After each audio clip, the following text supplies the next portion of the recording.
ఖమ్మం వ్యవసాయ మార్కెట్ని ఈరోజు సిపిఎం పార్టీ జిల్లా బృందం పర్యటన చేసింది.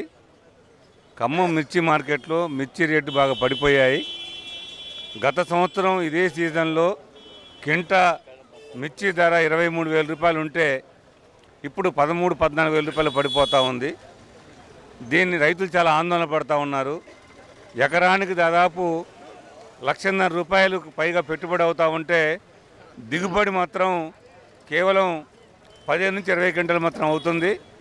ఇప్పుడున్న ధరలు చూస్తే రైతుకి లాభం లేకపోగా కనీసం పెట్టిన పెట్టుబడి కూడా అప్పులు కూడా తీరే పరిస్థితి లేకుండా పోయి రైతులు ఆందోళన పడుతూ ఉన్నారు. ప్రభుత్వాలు పట్టించుకోవడం లేదు. దీని మీద కేంద్ర ప్రభుత్వం మిర్చిని ఆహార పంటల్లో భాగంగా పరిగణించడం లేదు. దీనికోసం బోర్డు ఏర్పాటు చేయడం కానీ దీన్ని ప్రభుత్వం మద్దతు ధరలు ప్రకటించడం చేయడం లేదు. రైతు సంఘాలు చాలా కాలంగా పోరాడుతూ ఉన్నాయి. అట్లాగే రాష్ట్ర ప్రభుత్వాలు కూడా ఈ సమస్యని గాలికి వదిలేసి పట్టినట్టుగా ఉంటా ఉన్నాయి. ఫలితంగా మార్కెట్లో రైతు దోపిడీకి గురవుతూ ఉన్నాడు. ఖరీదారులు వ్యాపారస్తులు ఇష్టారాజ్యంగా రైతుల్ని ఒక ఇబ్బందుల్ని ఆసరా చేసుకొని రేటు తగ్గించి వారు రైతుల్ని నష్టపరుస్తూ ఉన్నారు. రైతులు నష్టపోతూ ఉన్నారు. అందుకే ఈరోజు మేము ఇక్కడ ఖమ్మంలో మార్కెట్ కమిటీ చైర్మన్ని మార్కెట్ కమిటీ కార్యదర్శిని కలిసాం.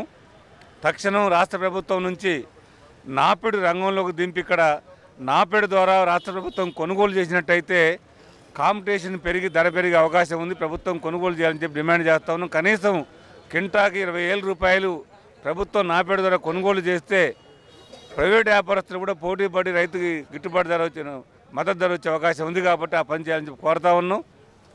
రెండో వైపున ప్రభుత్వం దీన్ని పట్టించుకోవడం లేదు. గత సంవత్సరం కూడా రేటు బాగా ఉందని చెప్పి రైతులు నమ్మి చాలామంది ఏసీలో పెట్టారు. కానీ రేటు తగ్గిపోయి బాగా నష్టపోయారు.